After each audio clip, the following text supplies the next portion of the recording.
Di episode sebelumnya, kita telah melihat penjaga mahkota hutan lereng Merapi lewat konservasi anggrek yang telah ditekuni selama 20 tahun.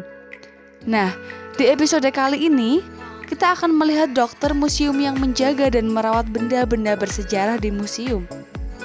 Terus ikuti program kami untuk mengulik profesi mereka yang ada di sekitar kita, namun jarang diketahui meskipun membawa perubahan besar. Siapa mereka? Terus ikuti dalam segelintir kita.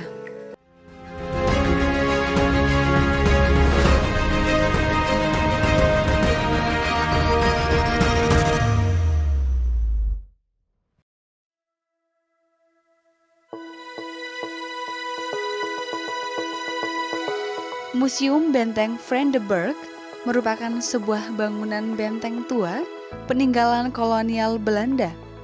Benteng ini mulai dibangun pada tahun 1760. Pada era perkembangannya mengalami perubahan pemanfaatan dari masa penjajahan sebagai benteng hingga kini menjadi tempat penyimpanan benda-benda bersejarah. Awalnya bernama Rastenburg yang artinya adalah benteng peristirahatan. Kemudian pada tanggal 15 Juli 1981, Benteng Vredenburg ditetapkan sebagai situs cagar budaya berdasarkan ketetapan Menteri Pendidikan dan Kebudayaan Republik Indonesia. Gedung ini direnovasi menjadi versi baru pada bulan November 1992 sebagai museum yang merekam sejarah perjuangan bangsa Indonesia. Banyak jenis pekerjaan di museum yang jarang diketahui oleh masyarakat. Umumnya, hanya mengenal pemandu museum dan petugas tiket. Sebenarnya, bidang pekerjaan di museum jauh lebih luas dari kedua hal tersebut. Bidang-bidang tersebut diantaranya ada kurator, preparator, konservator, edukator, dan register. Namun, tak hanya tenaga teknis saja yang ada di museum, tetapi ada tenaga administrasi yang dimana mereka meliputi pegawai museum yang melaksanakan pekerjaan ketatausahaan, kepegawaian, keuangan, keamanan, atau kerumah tanggaan.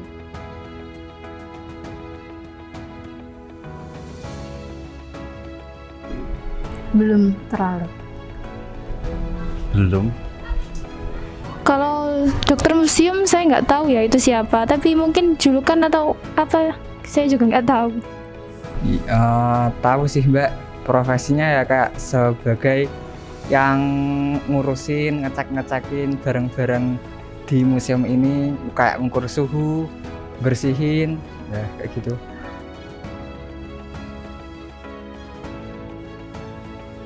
Kayaknya pernah dulu. Iya, dirawat dengan baik mungkin. Ya dilihat dari barangnya sih dirawat terus Mbak.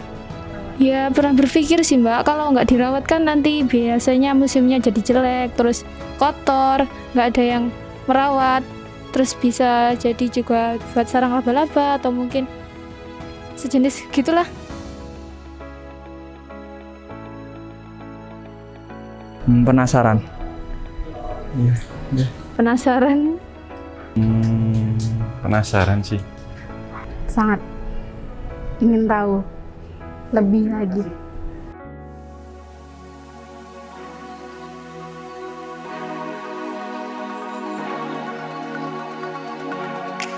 Dokter museum bukanlah dokter yang merawat manusia, melainkan dokter dengan pasiennya adalah koleksi-koleksi museum yang membutuhkan perawatan, pemeliharaan, dan perlindungan agar usia simpan lebih panjang, dan menjaga untuk menghindarkan agen-agen yang merusak koleksi dari museum. Indonesia memiliki 2 musim, yaitu musim kemarau dan musim penghujan. Dengan faktor cuaca seperti itu, menyebabkan koleksi-koleksi museum perlu lebih diperhatikan. Faktor lainnya adalah pengaruh kimia dan internal dari objek itu sendiri. Merawat karya seni kuno tidak bisa dilakukan oleh sembarang orang. Karena itu diperlukan seorang konservator. Kita berhubungan dengan pemeliharaan, perlindungan, perawatan koleksi museum. Ditambah lagi dengan adanya kita bertanggung jawab dalam setiap kerusakan yang ada di koleksi. Baik itu koleksi yang realia maupun replika. Di samping itu, kita juga bertanggung jawab dalam maintenance lingkungan di sekitar koleksi. Gitu.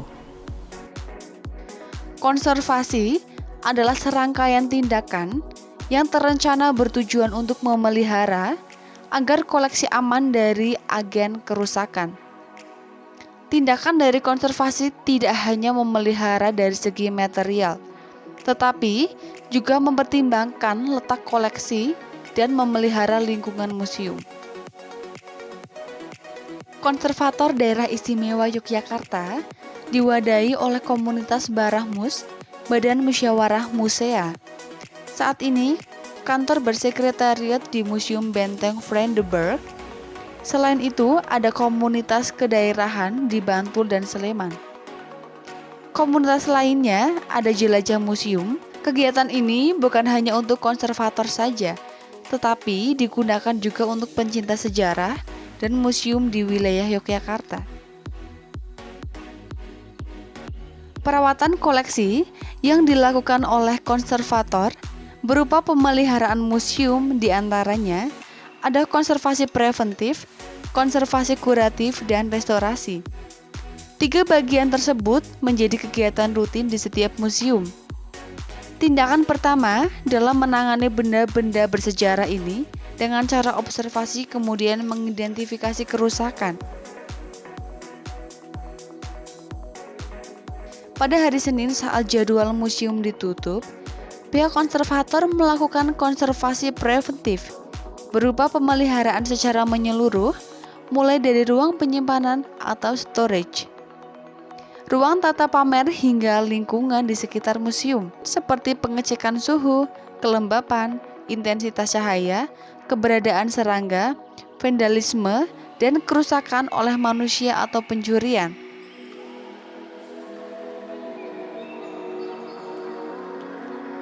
Alat dan bahan yang dibutuhkan dalam konservasi preventif seperti alat mekanik pada umumnya, seperti sapu, kemonceng, kuas, lab, dan mikroskop digital. Bahannya yaitu silika gel, berupa utiran berbahan dari dopal, berfungsi untuk mengatur kelembapan. Jika belum dipakai akan berwarna biru, dan setelah digunakan akan berubah menjadi warna merah muda. Perubahan warna diakibatkan oleh kandungan air yang sudah cukup banyak. Peralatan lain ada termogrometer untuk mengatur suhu, kelembapan, dan juga untuk mengatur intensitas cahaya.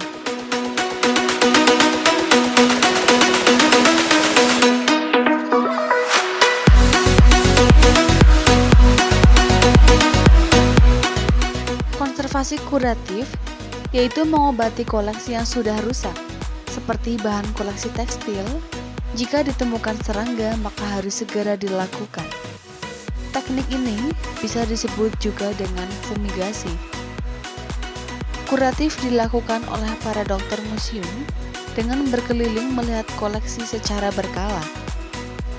Dalam penanganan koleksi akan dilakukan oleh jangka waktu 1 tahun pada bulan Juni dan Juli. Namun, jika di tengah waktu ditemukan kerusakan, harus bisa ditangani dengan segera.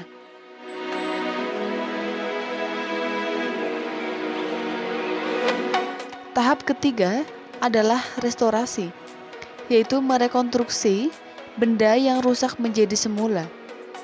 Kegiatan ini dilakukan 1 tahun pada bulan September atau Oktober. Berbeda dengan koleksi yang sudah sakit sangat parah, akan disimpan di tempat tertentu. Pembuangan koleksi atau penghapusan koleksi bukan hal yang mudah dan akan dibantu oleh profesi kurator.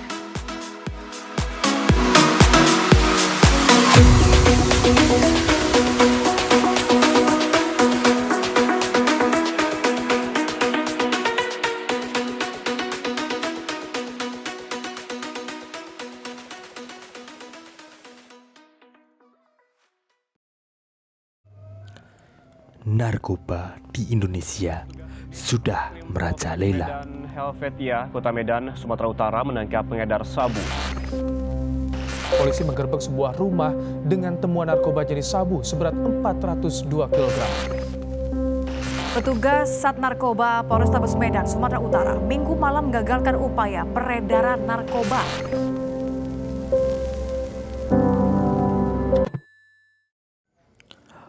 Untuk itulah BNN ada.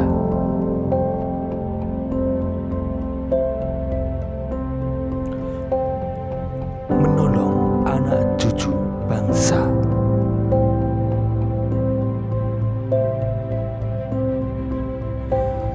Jangan rusak negeri ini lebih jauh. Mari bersama jauhi narkoba.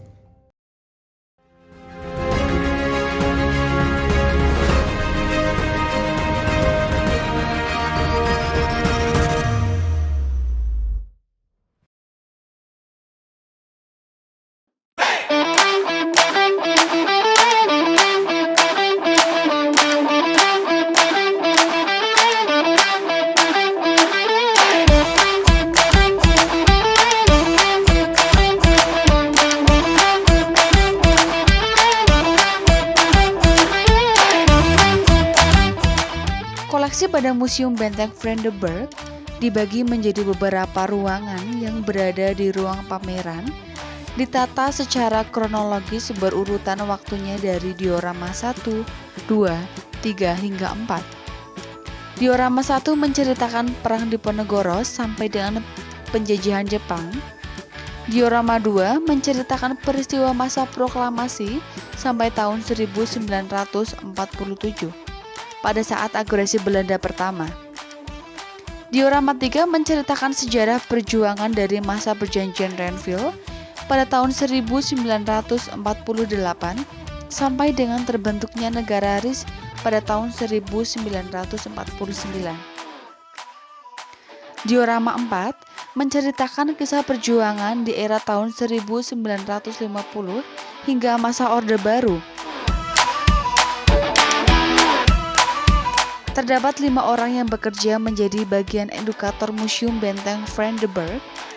Salah satunya adalah Ibu Muri Kurniawati, atau sering disapa dengan Ibu Muri. Kegiatannya adalah memberikan bimbingan dan penyampaian informasi koleksi museum kepada pengunjung atau publik museum.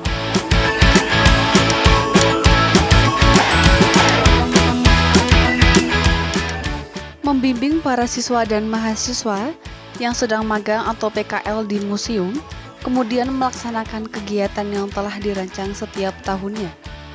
Dan di akhir kegiatan juga dilakukan sebuah evaluasi. Kegiatan bimbingan edukasi baik di ruang tata pamer tetap maupun pameran temporer. Pameran temporer adalah kegiatan yang bisa dilakukan untuk keluar daerah antar provinsi maupun sampai keluar Jawa. Mengadakan seminar sejarah, yaitu menghadirkan tokoh-tokoh sejarah, menghadirkan akademisi, menyelenggarakan lomba dari prasekolah hingga mahasiswa. Pra-TK hingga SD ada lomba mewarnai dan drum band. SMP sampai SMA ada lomba cerita sejarah, lagu perjuangan, kegiatan mahasiswa, ada seminar, bincang publik, dan sosialisasi. Sedangkan untuk masyarakat umum atau komunitas ada undangan untuk pameran. Event besar museum dalam perayaan ulang tahun museum ada kegiatan Brandenburg Fair yang akan mengundang anggota forum komunitas museum. Kegiatannya adalah memamerkan hasil-hasil kegiatan atau produk-produknya yang disediakan di stand pameran. Selain itu, akan mengundang instansi sesama museum untuk menggelar pameran bersama.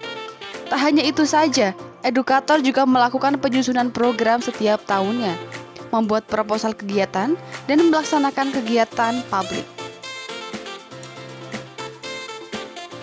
Kunjungan virtual berada di website museum. Selain itu, ada beberapa pengunjung yang berkirim surat, maka harus dijawab oleh edukator. Dan ada tanya jawabnya juga. Jika bisa menjawab pertanyaannya, akan diberikan souvenir atau hadiah. Peran edukator museum sangatlah penting untuk dapat mengomunikasikan koleksi kepada pengunjung atau masyarakat luas. Karena itulah, pengetahuan mereka harus selalu ditingkatkan agar selaras dengan kebutuhan dan perkembangan.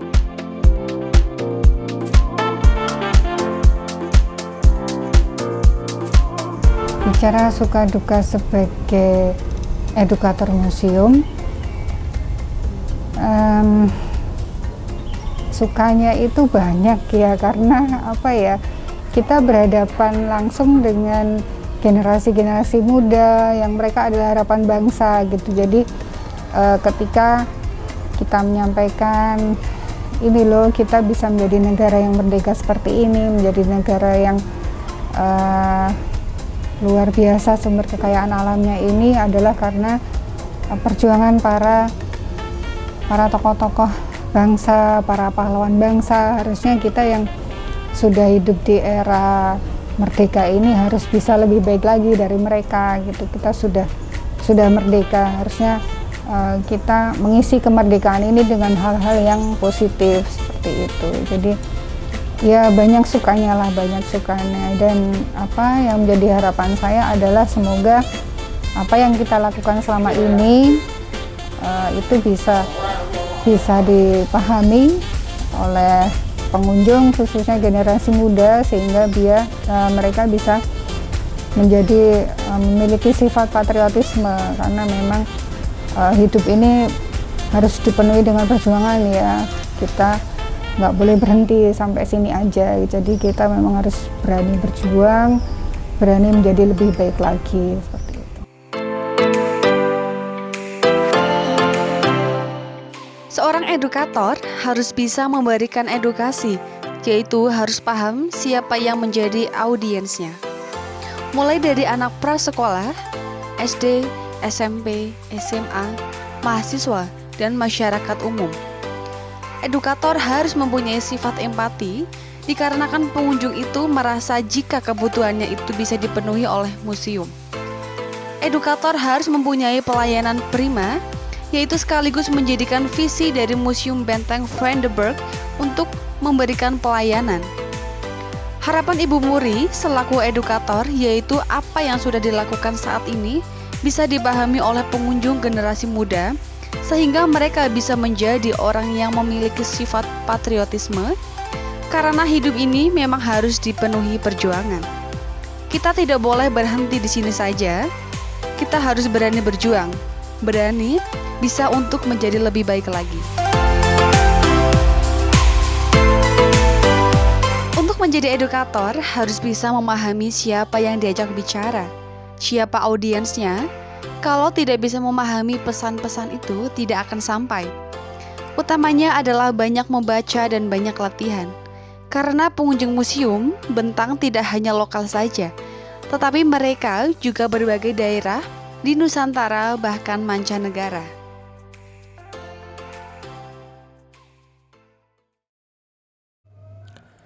Narkoba di Indonesia sudah merajalela. Medan Helvetia, Kota Medan, Sumatera Utara menangkap pengedar sabu.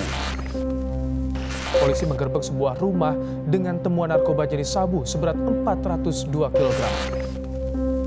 Petugas Sat Narkoba Polrestabes Medan, Sumatera Utara, Minggu malam menggagalkan upaya peredaran narkoba.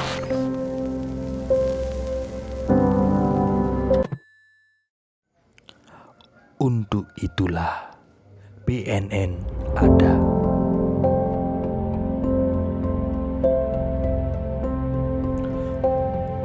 Menolong anak cucu bangsa.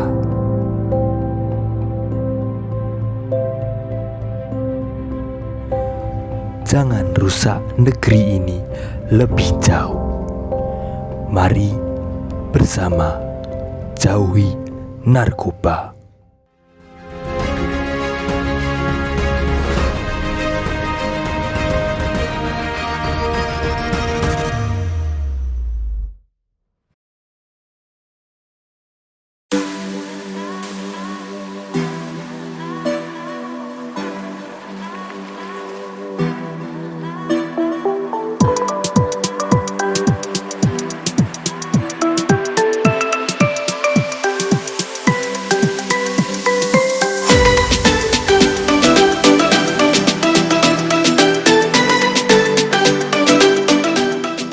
kali ini kita akan membahas pekerja teknis dari museum, yaitu preparator dan kurator. Mereka mempunyai kedudukan penting sebelum koleksi dapat dipamerkan. Preparator berasal dari kata prepare, yaitu menyiapkan, dan tugasnya menyiapkan materi koleksi museum supaya bisa dipamerkan dan mengevaluasi pameran-pameran yang sudah dilaksanakan agar selalu memunculkan penampilan baru untuk pameran selanjutnya. Di Museum Benteng Vredenburg terdapat banyak preparator yang akrab dipanggil dengan Pak Agus. Beliau sudah 5 tahun menekuni profesi tersebut. Seorang preparator itu selalu bermain-main dengan cahaya. Mengapa? Karena cahaya itu menentukan indah dan tidaknya secara visual benda-benda yang ditatanya. Dan itu sering bertumbuhkan kepentingan dengan teman-teman konservator. Mengapa? Karena cahaya itu kan memiliki intensitas, kandungan ultraviolet dan sebagainya. Seorang preparator berpandangan bahwa benda itu akan lebih baik kalau sinarnya terang. Tetapi konservator mungkin melarangnya. Karena apa? Karena sinar yang terlalu terang itu bisa merusak koleksi apabila dilakukan berlama-lama. Oleh karena itu selalu ada bargaining, tawar-menawar, termasuk suhu. Karena sinar itu biasanya kalau lampu-lampu pakai lampu pijar itu panas, dan panas itu bisa merusak koleksi. Sehingga itu harus diatur. Jadi nanti secara keindahan yang menentukan adalah preparator, secara keselamatan koleksi yang punya kompetensi adalah konservator. Nah, mereka akan selalu berunding. Nah itu.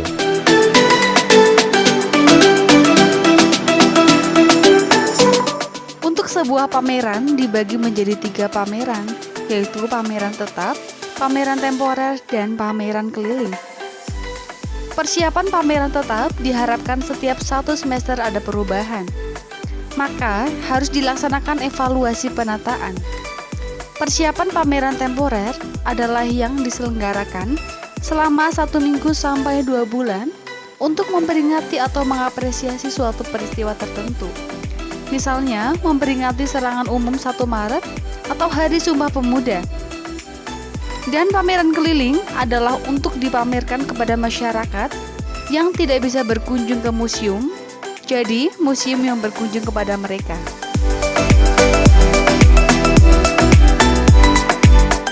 Persiapan pameran temporer, preparator harus bisa menelaah benda-benda yang didaftar, baik itu ukuran dan juga fotonya, karena untuk memikirkan bagaimana penataan dan peletakannya. Semakin luas ruangan suhu akan semakin turun karena suhu akan didistribusikan ke seluruh ruangan. Tetapi jika di dalam diorama semakin sempit, maka akan semakin panas. Oleh karena itu harus ada pengatur suhu termogrometer. Termo itu suhu dan hairo itu kelembapan. Jadi, untuk bahan-bahan anorganik bisa di suhu tinggi 24-30 derajat.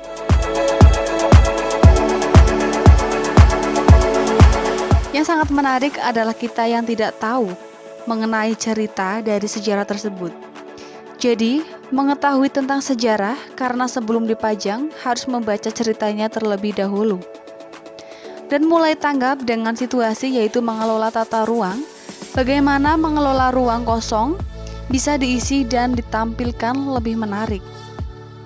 Jika kalian berminat menjadi seorang preparator, kalian wajib, yang pertama, perlu keahlian AutoCAD untuk bisa mendesain ruang, display, dan desain interior.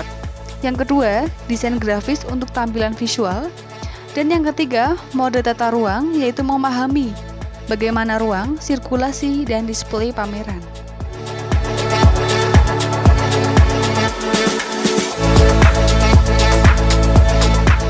Untuk menjadi preparator adalah harus ada pendekatan tersendiri bagaimana mencintai benda bersejarah dan juga seni display lewat pekerjaan preparator di museum.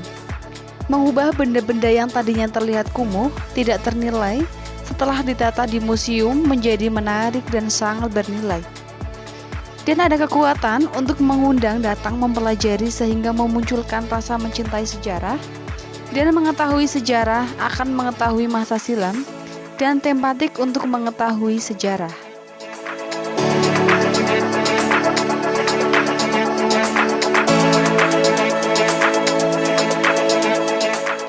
Kurator adalah seorang petugas teknis yang berkompetensi mengelola koleksi museum.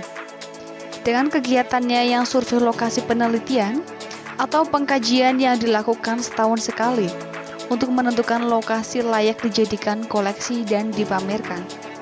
Syarat benda menjadi koleksi adalah mempunyai nilai, wujud, sesuai visi misi museum.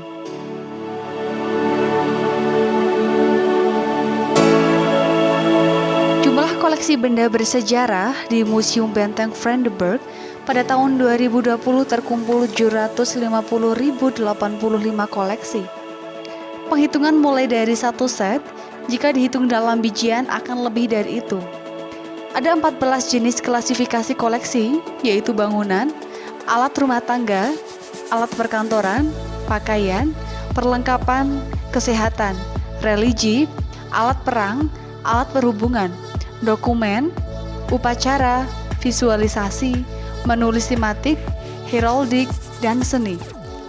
Tidak semua koleksi dipamerkan di tata pamer tetap karena keterbatasan ruang. Rotasi dilakukan untuk penggantian koleksi dengan yang ada di storage.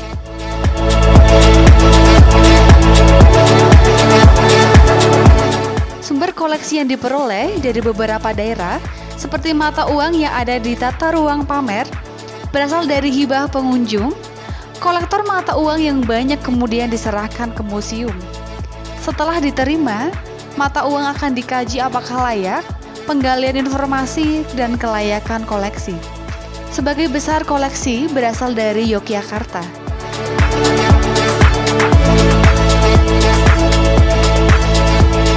Tugas dari kurator itu adalah salah satu antara lain ya, itu ada pengumpulan koleksi yang diawali dengan melakukan survei koleksi.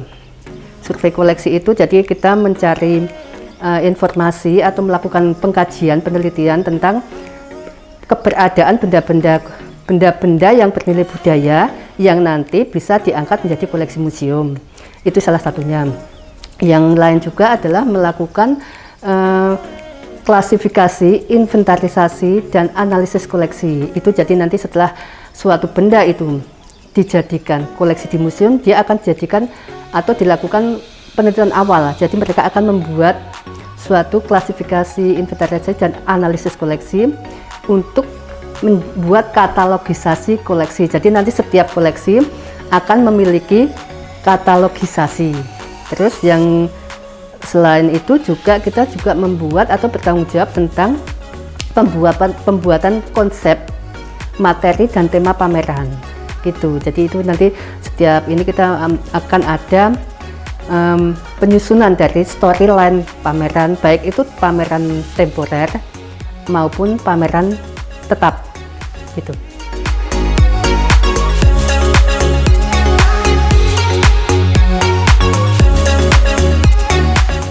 Bagi pemirsa yang mencintai bidang seni, sejarah, dan cagar budaya, disarankan untuk bergabung dengan pecinta museum. Di sini akan dilatih untuk peduli sekaligus mencintai diri bangsa, dan museum membutuhkan anak muda untuk memajukan kebudayaan. Apabila koleksi tidak ada yang mau peduli, bertanggung jawab bagaimana kita akan mencintai negeri ini, dan bagaimana negeri ini akan maju. Jangan takut untuk bergabung di museum.